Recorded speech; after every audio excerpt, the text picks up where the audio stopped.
beautiful girl that I met made in Japan.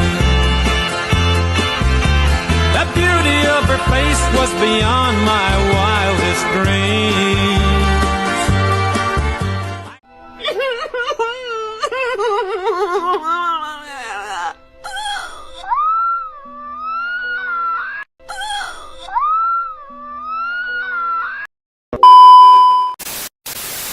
Assalamualaikum warahmatullahi wabarakatuh. Hai sahabat biologi, perkenalkan nama saya Queen Zadolareka dari kelas 10-7. Di sini saya akan menyampaikan materi tentang perubahan lingkungan. Oh my god! Wow! Yang pertama ada keseimbangan lingkungan. Keseimbangan lingkungan adalah kondisi ketika komponen biotik dan abiotik dalam lingkungan berada dalam keadaan seimbang sehingga ekosistem dapat berjalan dengan baik dan stabil. Yang kedua ada perubahan lingkungan.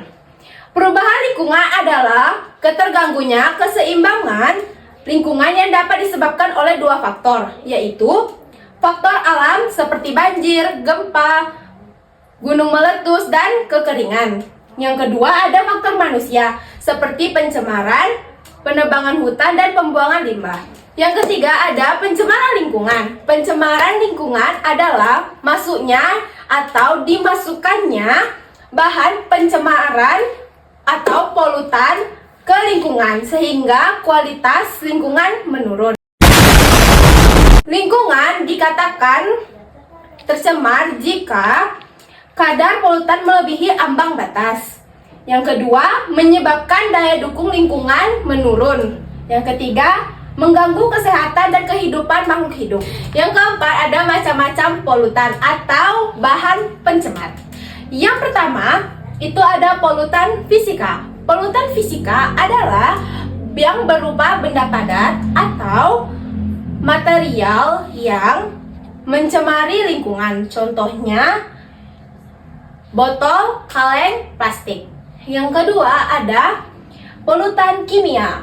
Polutan kimia yang berasal dari zat-zat kimia berbahaya yang masuk ke lingkungan. Contohnya ada pestisida, pupuk, dan asap. Yang ketiga ada polutan biologi.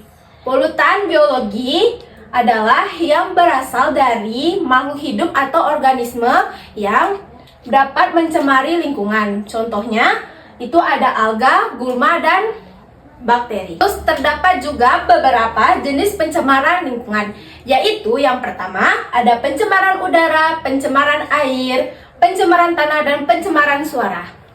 Setiap jenis pencemaran memiliki penyebab dan dampak yang berbeda. Yang pertama ada pencemaran udara. Pencemaran udara terjadi karena masuknya zat berbahaya ke atmosfer. Yang pertama itu ada karbon monoksida atau CO. Yang kedua ada karbon dioksida CO2. Yang ketiga ada sulfur oksida SOX, nitrogen oksida NOx atau CFC. Dan itu juga ada dampaknya. Yang dampak pertama itu adalah gangguan pernapasan, pemanasan global, dan hujan asap. Yang kedua ada pencemaran air. Pencemaran air terjadi karena masuknya limbah ke sumber air. Sumber pencemaran yang pertama ada limbah pertanian, limbah rumah tangga, limbah industri, dan yang terakhir ada limbah pertambangan. Dampaknya adalah air menjadi kotor, matinya organisme air, menimbulkan penyakit. Yang ketiga ada pencemaran tanah. Pencemaran tanah itu terjadi akibat masuknya bahan berbahaya ke dalam tanah. Contohnya ada limbah anorganik, limbah pertanian, limbah rumah tangga, dan limbah industri. Dampaknya adalah tanah menjadi tidak subur, menghambat pertumbuhan tanaman. Yang terakhir ada pencemaran suara. Pencemaran suara adalah kebisingan dengan intensitas di atas 80 desibel atau dB yang mengganggu lingkungan. Macam-macam kebisingan. Kebisingan impulsif, kebisingan semi kontinu, kebisingan impulsif kontinu, dan yang terakhir ada kebisingan kontinu. Dampaknya adalah gangguan pendengaran, stres, dan sulit berkomunikasi. Selanjutnya ada akumulasi bahan pencemar. Biomagnifikasi adalah proses peningkatan akumulasi bahan pencemar pada setiap tingkat trofik dalam rantai makanan. Contohnya, produsen dimakan oleh konsumen 1, konsumen 1 dimakan oleh konsumen 2, konsumen 2 dimakan oleh konsumen 3. Semakin tinggi tingkat trofik, semakin besar kadar pencemar. Dan yang terakhir ada usaha mengatasi pencemaran lingkungan. Yang pertama, mengatasi pencemaran udara. Mengurangi emisi kendaraan, menanam pohon, dan yang kedua ada mengatasi pencemaran air, mengelola limbah sebelum dibuang.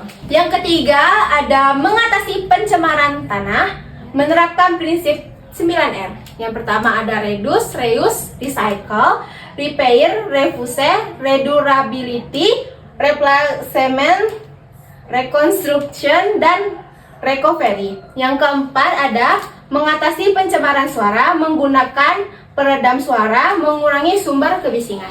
Oh my god! Wow!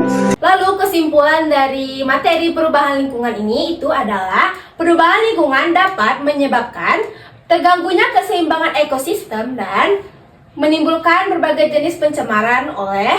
Karena itu kita harus menjaga lingkungan dengan baik agar tetap bersih, sehat, dan lestari untuk kehidupan di masa depan. A few moments later.